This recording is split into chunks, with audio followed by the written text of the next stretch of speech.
Дорогие друзья, всем добрый вечер. Мы сегодня продолжаем страсти по Матфею и идем, собственно говоря, подряд.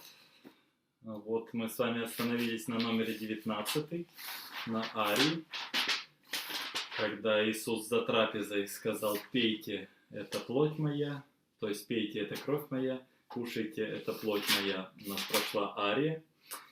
И идет речитатив номер 20, откуда мы сегодня идем до конца первой части. Итак, речитатив номер 20. Напоминаю для тех, кто не смотрел, может быть, предыдущие наши передачи, что здесь три вида текстов либретто: мадригальный текст, да, библейский и песенный. Для тех, кто не знает, то есть мадригальный текст — это текст в свободной поэтической форме, который написан, библейский — это текст глав, и текст песенный — это тексты из средневековых поэтов, либо даже музыка, как хоралы, на которые Бах положил свою музыку. Итак, начинаем. Номер 20. Евангельский речитатив. «И воспев пасхальное славословие, вышли они из дома к горе Массалим. Тогда говорит им Иисус: все вы впадете в соблазн обо мне этой же ночью, ибо сказано в Писании: я поражу пастуха, и овцы стада рассеются. Но восстав от смерти, я буду ждать вас в Галилее». После чего идет хорал: «Прими меня, заступник мой, пастырь, приюти. Тобой истоком щедрым мне много благ дано. Из уст твоих речения мне явство и питье, а Дух Твой мне дарует все радости небес». Почему такой перевод интересный вам может показаться? Потому что Михаил Александрович Сапонов делал эквиритмический перевод, это значит равное количество слогов. То есть, вот, взяв этот русский текст, вы можете, собственно говоря, хором исполнить на русском языке этот хорал. Итак, я играю сначала. Так, звук у нас...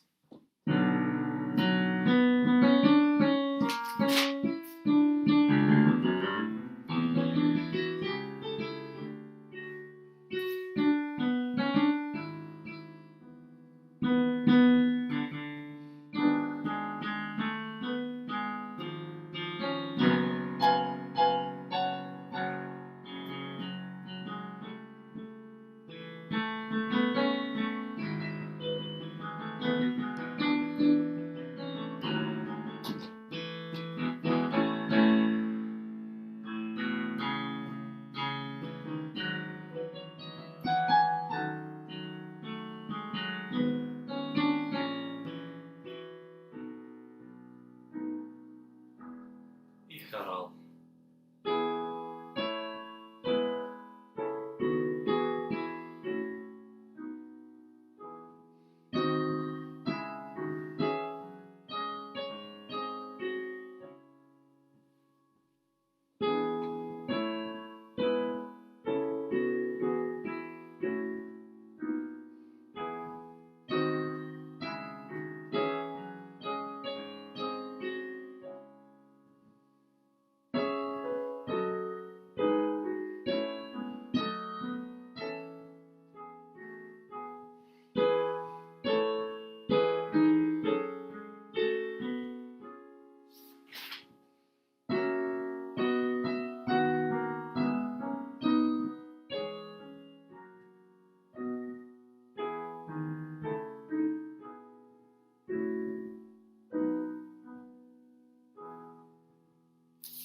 Дальше идет следующая такая же связка, речитатив хорал.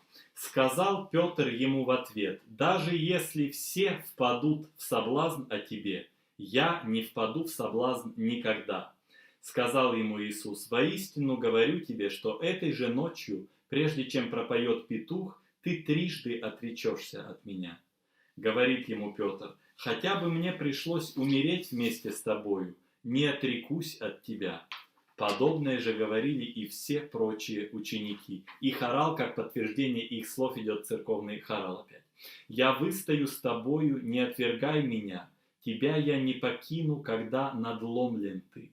Когда разбито сердце, настиг тебя удар, в тот миг открыть успею объятия свои. Опять же, текст можно брать и петь по-русски, потому что он ритмически равное количество слогов. Итак, Петр отвечал и говорил ему.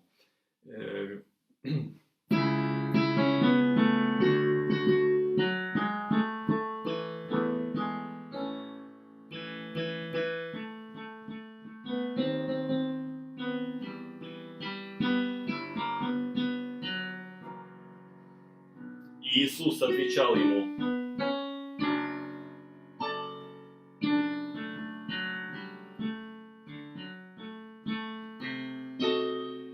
быстрее, чем пропоет петух.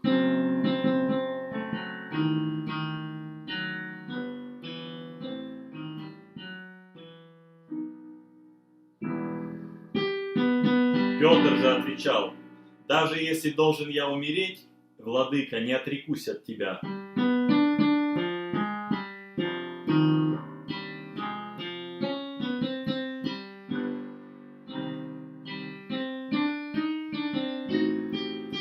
Так же говорили и все остальные, и хорал.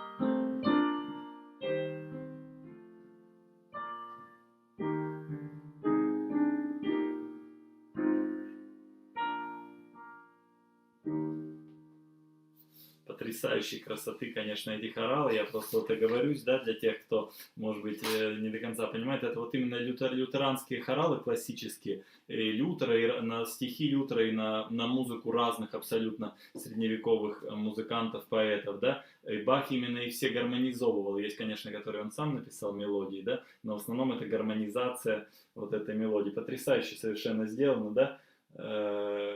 Когда разбито сердце, настиг тебя удар, в тот миг открыть успею объятия свои. Вот это.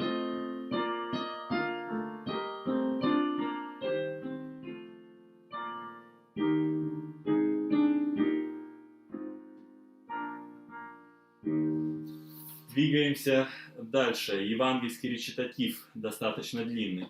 Евангелист говорит: «Тем временем приходит с ними Иисус в местность, именуемую Гефсимания, и говорит он ученикам: посидите здесь, пока я отойду туда для молитвы». И, взяв с собой Петра и обоих сыновей Завидеевых, он начал скорбеть и томиться. Тогда говорит он им: в смертной муке душа моя, это уже речитатив с оркестром, побудьте здесь и бодрствуйте вместе со мною. Вот этот речитатив я сейчас исполню. После чего будет знаменитая ария «О боль, на сердце трепет прежних мук, и сникла вдруг, и бледен облик твой». Это я расскажу об этом отдельно.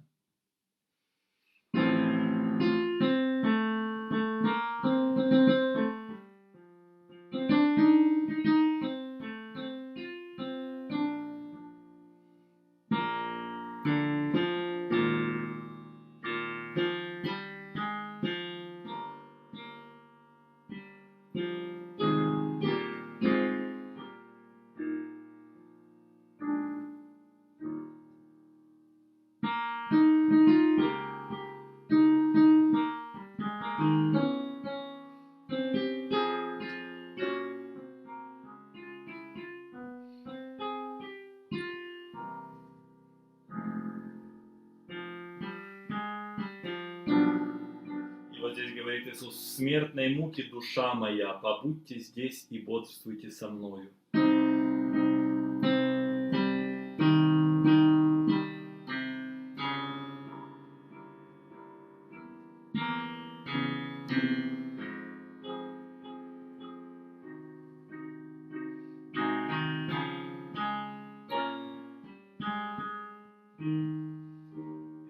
совершенно потрясающий. Дальше идет хорал, ну, хор, оркестр, да, здесь два оркестра, хор и тенор-соло. Вот посмотрите, как интересно сделан этот номер знаменитый. Тенор поет все время строчки, ему отвечает хор. Вот сначала тенор, я вам кусочек напою сначала, да, но я не могу это изобразить как следует, потом буду играть. Тенор поет, как бы как ответ на то, что Иисус сказал: в смертной муке душа моя, побудьте здесь и бодствуйте со мною. И поет тенор: о боль на сердце трепет прежних мук, и сникла вдруг, и бледен облик твой. Там континуа такие, все время астенатные фигурки, повторяющиеся, очень такой трепет и тревоги в ней много. И каждый раз хор отвечает как бы хоралом. Хор первый раз отвечает: но в чем причина всех твоих мучений? Тенор опять: судья ведет его на суд, теперь сочувствия не жди. Опять хор: ах да, мои грехи тебя сразили. Опять тенор: ему страдать, терпеть мучения, за зло других его расплата. И опять хор: из-за меня ты все, о мой Иисусе, претерпеваешь. И окончание тенора опять: ах, если бы моя любовь твои мучения уменьшала и помогла стерпеть, Спаситель, я был бы тут с тобой. Вот я начало напою вам, да, просто чтобы вы понимали, как это звучит, а дальше буду играть. О, Schmerz, jetzt wittert das gequälte Herz. Liest ihn dahin, wie bleich sein Angesicht.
И дальше идет вот эта знаменитая ария, сейчас я тоже немножко поиграю вам, да, номер 26, ария тенора с хором, знаменитый здесь, тоже два хора здесь также участвуют, каждый раз как бы один оркестр играет с тенором, и все время хор с другим оркестром отвечает, тоже такой диалог идет своего рода после этого.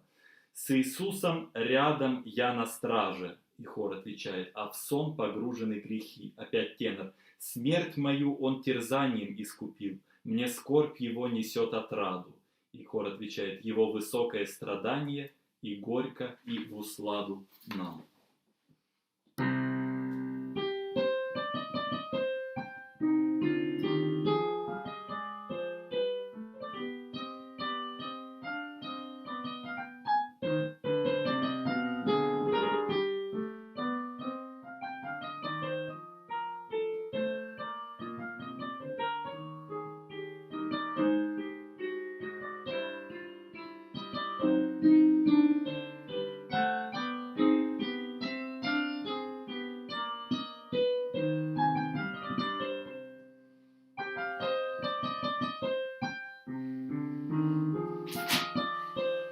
И хор.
потрясающей действительно красоты. Ария с хором. Вот здесь будет 3 таких случая, когда 2, то есть таких случаев в окончании первой части, когда солист и ему вторит хор, идет хорал. Двигаемся дальше. Евангельский речитатив. «И пройдя немного вперед, он пал на лицо свое, молясь так: Отче мой, если только возможно, доминует меня чаша эта, однако не как я хочу, но как ты».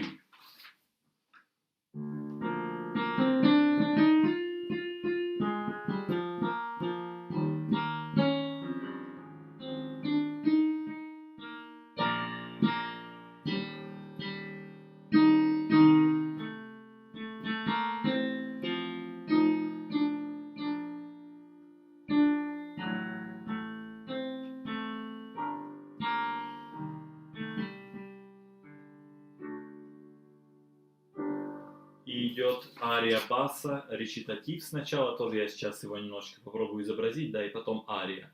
Спаситель, речитатив баса. Спаситель пред Отцом Своим склонился, и тем меня и всех возвысил из нашей бездны, вознес до Божьей благодати, и Он готов испить из чаши горечь всю отведать, а все смертельные грехи, налиты в ней, смердят нещадно, но так угодно Богу все. Это эквиритмический перевод.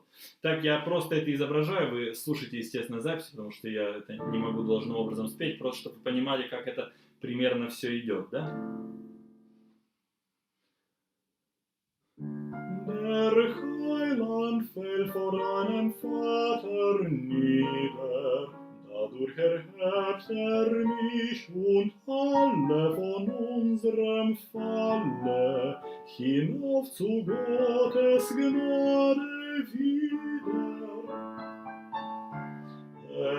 Ist bereit, den Kelch des Todes Bitterkeit zu trinken, in welchem Sünden dieser Welt gegossen wird und hässlich stinken, weil es dem lieben Gott gefällt. И ария баса со струнным оркестром. «Устремляюсь я блаженно, крест и чашу принимая, вслед Спасителю испить, чьи уста словно мед благоухают. Их глоток облегчает горечь мук, все мне всласть, что он пригубит».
такая глубокомысленная философская ария, то без всякого инструмента, только струнный оркестр здесь участвует и бас. Далее идет связка евангельский речитатив и хорал. И 2 раза так будет повторяться.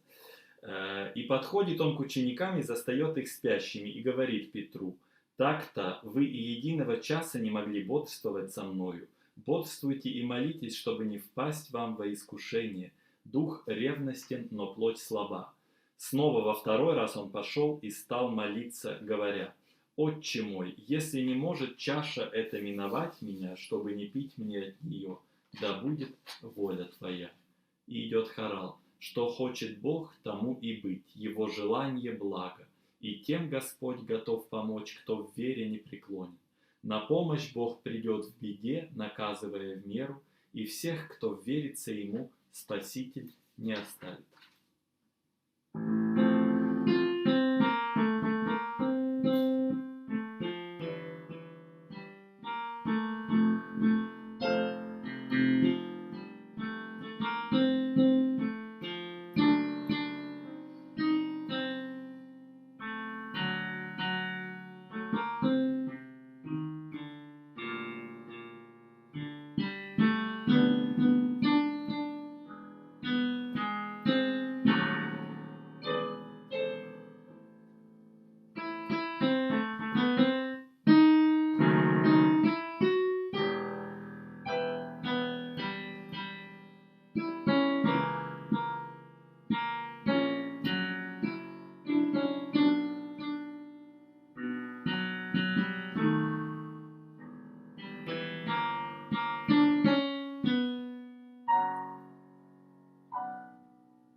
Дальше такая же идет почти связка речитатив, и потом будет хор, я вам сейчас объясню. Речитатив. «И снова вернувшись, он застал их спящими, ибо глаза их отяжелели. И оставив их, он снова отошел и в 3-й раз молился, говоря те же слова. Затем возвращается он к ученикам и говорит им: вы все дремлете и почиваете, вот час близок, и Сын Человеческий предается в руки грешников. Вставайте, пойдем, вот приблизился предающий меня». И вот, пока он еще говорил, пришел Иуда, один из 12, и с ним многолюдная толпа с мечами и дрекольем, посланная от первосвященников и старейшин Израиля. А предающий заранее условился с ними: кого я поцелую, это он и есть. Берите его. И подошел он прямо к Иисусу и сказал: «Здравствуй, Равви!» и поцеловал его. Иисус же сказал: «Любезный, так вот зачем ты здесь». Тогда они подошли и наложили руки на Иисуса и схватили его. После чего будет феноменальной силы хор. Вот я сейчас это все сыграю, это длинный речитатив, и мы разберем хор.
поцеловал его.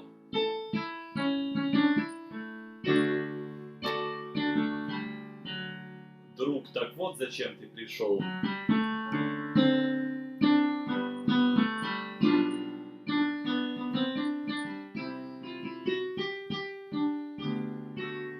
И дальше идет, вот посмотрите здесь в чем. Они подошли, наложили руки на Иисуса и схватили его. Идет такое драматическое действие, экшен, как бы условно говоря, да? Ария с хором. Здесь альт и сопрано поют за один хор, а остальной хор как за первый хор, а основной хор поет за второй хор, то есть делится на два весь коллектив. И вот что поют сопрано и альт. Вот Иисуса и пленили. Там сначала такое длинное вступление, как будто уже ход почти что на Голгофу уже идет. Ну, то есть вот как будто часы тикают, время подходит, вы сейчас это услышите. И сопрано и альт поют длинную мелодию. Вот Иисуса и пленили. И второй хор выкрикивает резко: «Хватит, стойте, руки прочь». Дальше сопрано и альт опять поет: «Лунный свет, звезды в горести померкли, ведь Спасителя пленили». Опять хор: «Хватит, стойте, руки прочь». Ведут его, уже связали. Опять: «Хватит, стойте, руки прочь». И дальше мы вот этот хор разберем. И дальше идет следующий такой очень напряженный хор, который поет о следующем: «Нет молний, нет грома, все в тучах пропало. Раскройся огнями, о адская бездна. Вмиг поглоти, порази, погуби их. Обрушивай гнев на всех душегубов, предателей всех». Вот сейчас мы разберем вот этот хор. Вот Иисуса пленили, хватит, стойте, руки прочь. Посмотрите, идет длинное вступление, как будто вот тикают часы, и что-то важное происходит, время подходит.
Хор пошел.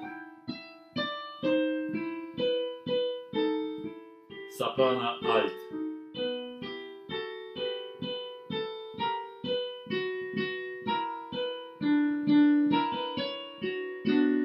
И дальше поет хор: «Хватит, руки прочь». Опять спокойно. Вот это я останавливаюсь, потому что это действительно феноменально сделано. Вот послушайте.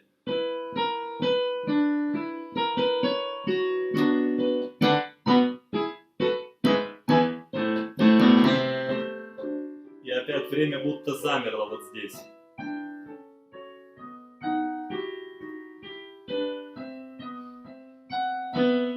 Слушайте. Момент признания какой-то. Гениально.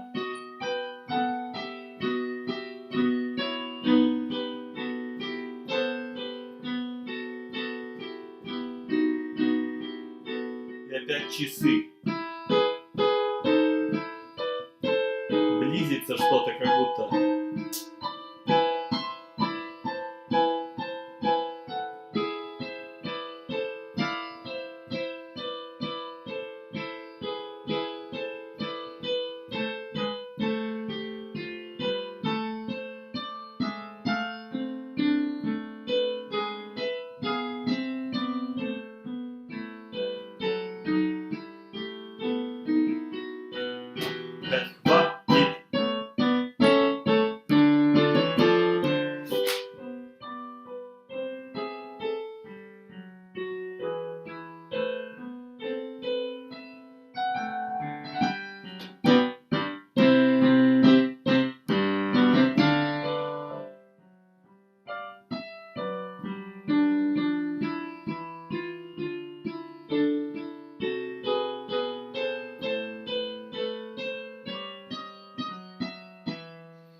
Дальше начинается вот этот второй раздел хора. Нет, то есть вы поняли, да, что такое лирическое высказывание. Вот Иисуса пленили, сопрано поет лунный свет, звезды в горести померкли, ведь Спасителя пленили. И хор вот это поет, хватит, руки прочь. И потом опять воцаряется вот это совершенно феноменально у Баха сделано. Абсолютно запредельный хор. Это я всем рекомендую слушать, потому что это на рояле просто технически невозможно изобразить полностью. Да? И дальше вот этот напряженный хор. Нет молний, нет грома, все в тучах пропало. Раскройся огнями, о адская бездна. Вмиг поглоти, порази, погуби их, обрушивай гнев на всех душегубов, предателей всех.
Могучее очень движение в этом хоре.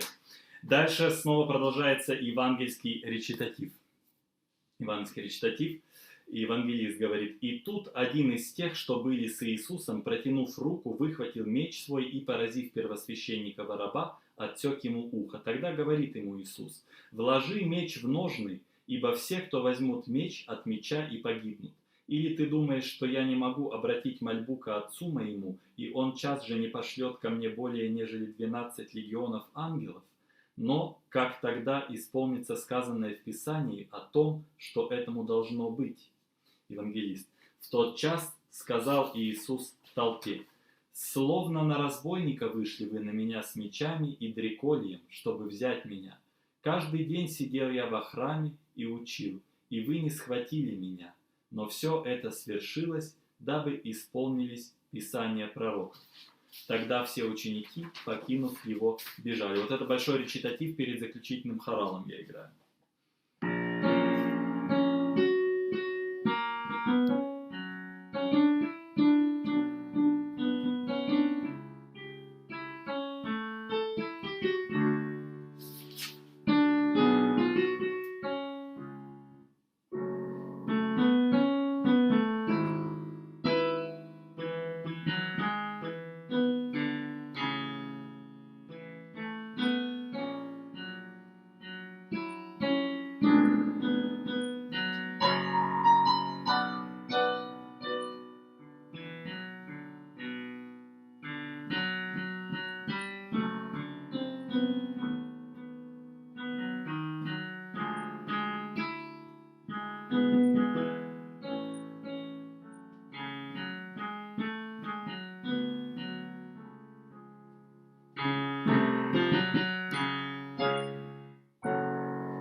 Дальше завершает первую часть страстей по Матфею хорал, который первоначально Он был включен во вторую редакцию веймарских страстей, то есть страстей по Иоанну. Это совершенно феноменальный тип хорала, когда не просто, вот его невозможно, к сожалению, изобразить вот на этом инструменте, но и, собственно, на рояле, да, это надо слушать в оркестре, но здесь фокус заключается в том, что постоянно идет разработка тем, мелодий у всех инструментов в оркестре на перекличке с хоралом. То есть здесь огромное вступление, я буду где-то останавливаться, показывать, да, и потом идет одна простая мелодия, хоральная.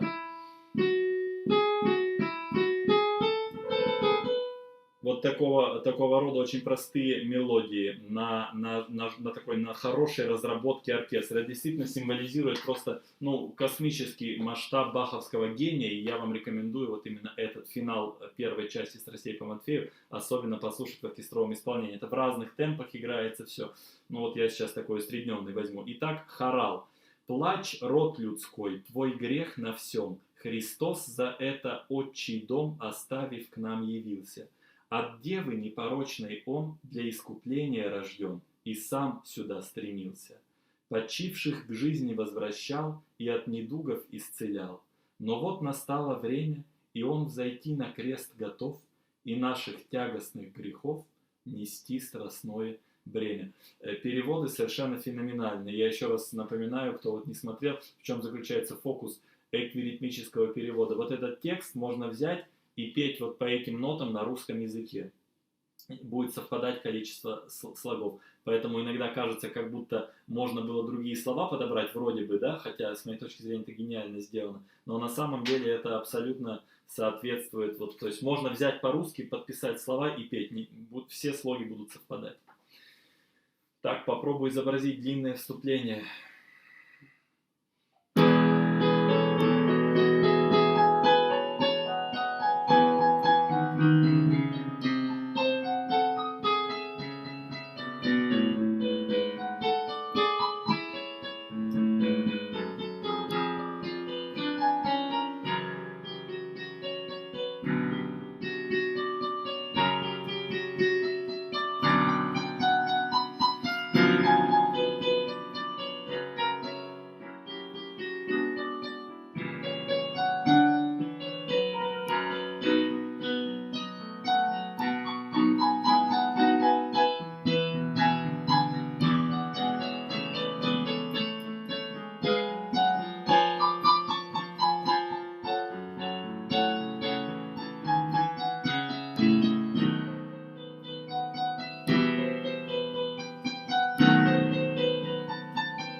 Хор.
Гений просто Баха космического масштаба здесь проявляется.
такой колоссальной действительно силы этот хорал.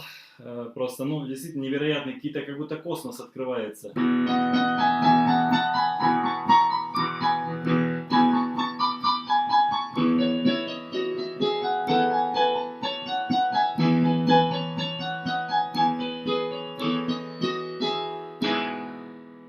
вот это такая величественная мелодия, да, парящая над всем, действительно потрясающая.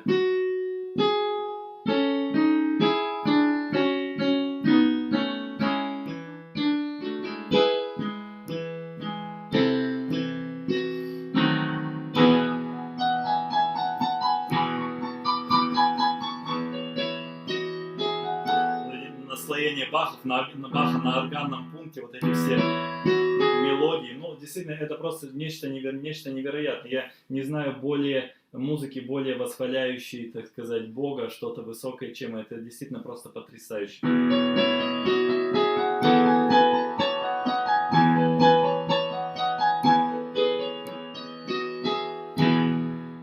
Я вам здесь, конечно, играл там, где оркестр играет оркестр, там, где поет хор, я играл хор, потому что все играть вместе невозможно. Но вот я вам рекомендую послушать. Причем этот хорал поют как в быстрых, так и в медленных темпах, потому что он и в быстром звучит красиво, но в медленном он звучит действительно величественно и ну, просто потрясающе. Вот на такой вот ноте получается: «Плачь, род людской, твой грех на всем, Христос за это отчий дом оставив к нам явился, от девы непорочной он для искупления рожден и сам сюда стремился. Почивших к жизни возвращал и от недугов исцелял, но вот настало время, и он взойти на крест готов, и наших тягостных грехов нести страстное бремя». Ну, потрясающе. Просто действительно эта музыка находится за гранью понимания. Гений этого композитора, он принадлежит как бы другой планете, как говорится, да, из другой галактики пришел. Вот на этой ноте завершается первая часть «Страстей по Матфею», да, мы с вами за 2 дня охватили первую только часть. После этого в службе в католической идет проповедь, то есть это идет как бы служба, да, ну, как праздничная служба, идет вот эти вот час 15, час 10 музыки, потом большая проповедь, и потом вторая часть, она очень длинная, она идет где-то час 45, но мы с вами попробуем тоже от начала до конца все это пройти в пятницу и в воскресенье. Так что еще раз рекомендую слушать записи разные, я могу посоветовать. Вот кто-то мне пишет в личных сообщениях, да, я присылаю такую оптимальную запись, которая недавно была сделана, очень красивая, и там контратенор, сопранист поет вместо альта, как в баховские времена. Ну, и действительно аутентичный стиль, очень просто прекрасный. Конечно, прелесть этой музыки, так скажу, в завершении первой части, да, в том, что, ну, вот вообще про музыку, про академическую говорят, что это как гора, да, на нее невозможно взобраться никогда, ты только идешь на нее, идешь вечно, в этом прелесть, да, как вот погоня за счастьем говорят, да, сравнение. Здесь тоже, конечно, первое такое знакомство, даже когда я вам рассказываю, о чем речь, да, я же на рояле не могу это изобразить, так как это звучит в оркестре, вот, это такое первое знакомство, даже когда вы первый раз послушаете, да, дай бог, вот, это считайте, как вот гора высокая есть, Эверест, да, вы издалека только подножие видите, и то в тумане, то есть здесь, конечно, бесконечное количество смыслов, и просто это то произведение, с которым можно всю жизнь провести, конечно, «Страсть по Матфею». Вот этот заключительный хор, прямо вот был бы оркестр, я бы вам сейчас его исполнил как следует. Это действительно потрясающе. Какие гармонии здесь, насколько это все, да, вот не могу просто остановиться никак, насколько это все феноменально сделано. Вот опять же на органном пункте мы немецкий реквием разбирали, как души праведных в руке Божией. Вот у Баха все подчинено этой руке Божией, как будто.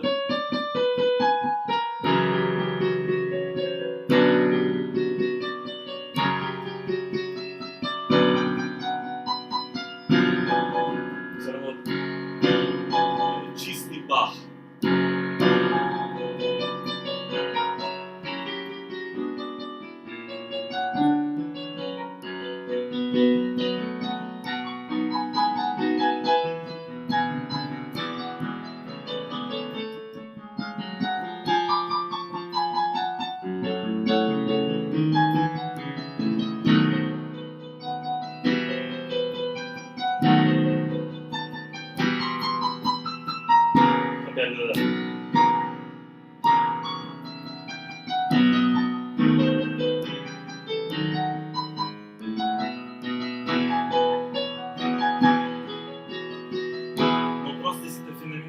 те, кто, допустим, не музыканты, да, вот эти знаменитые аккорды все, это все от Баха пошло. Вот все композиторы потом дальше кто, ну, буквально дальше, буквально в смысле, начиная от после баховского времени, Моцарта и так далее, вот на тонике, вот этот уменьшенный так называемый септаккорд, это самое большое имеет вообще в музыке, самое большое воздействие, когда уже, это же аккорд как бы такой, ну, не музыкальным языком, как объяснить, вводящий, он должен куда-то разрешиться, да? Вот мы как бы играем его, и нужно после этого тонику, тональность основную, да? А Бах, он начал вот это тотально вводить везде, у него всегда на тон, вот этот самый аккорд на тонике, то есть не просто, а вот именно...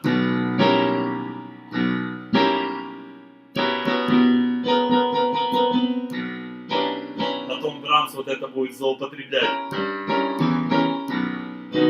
А это все от Баха пошло. Вот, так что не планируется ли услышать Сенцо. Ну вот это, конечно, хороший вопрос, потому что для этого нужно всех посадить. Тут вопрос был очень интересно, не терпится услышать Сенцо. Это нужно оркестр. Я-то готов это сделать, я этим занимаюсь много. Это нужно посадить оркестр на жильные струны, абсолютно поменять вообще подход к исполнительству, полностью переучить играть заново. То есть это такая колоссальная работа, потом солистов приглашать. То есть это в Европе просто, где нет как бы проблем, да, с финансированием, грубо говоря. А здесь на этот проект, вот объективно, помимо НСО, нам нужен хор европейский. Нам нужно как минимум 5 солистов. То есть это, понимаете, такую музыку, конечно, надо исполнять на высочайшем уровне. Но такая идея есть, конечно, здесь это сделать, и если уж это делать здесь, то это надо везти будет и в Москву, и еще куда-то, мы будем смотреть, у нас, в общем-то, в оркестре есть люди, которые это хотят, но вы понимаете, такие произведения играются только если всю жизнь отдавать музыке, 100% времени. Я это делаю, готовы ли на это другие люди, ну, посмотрим, в общем, будем надеяться, что это все состоится. Дорогие друзья, всем спасибо, 17 секунд до конца эфира. И увидимся в пятницу и в воскресенье. Вторую часть пойдем также подробно от начала до конца. Всех обнимаю, всем большое спасибо, что любите музыку. Пока.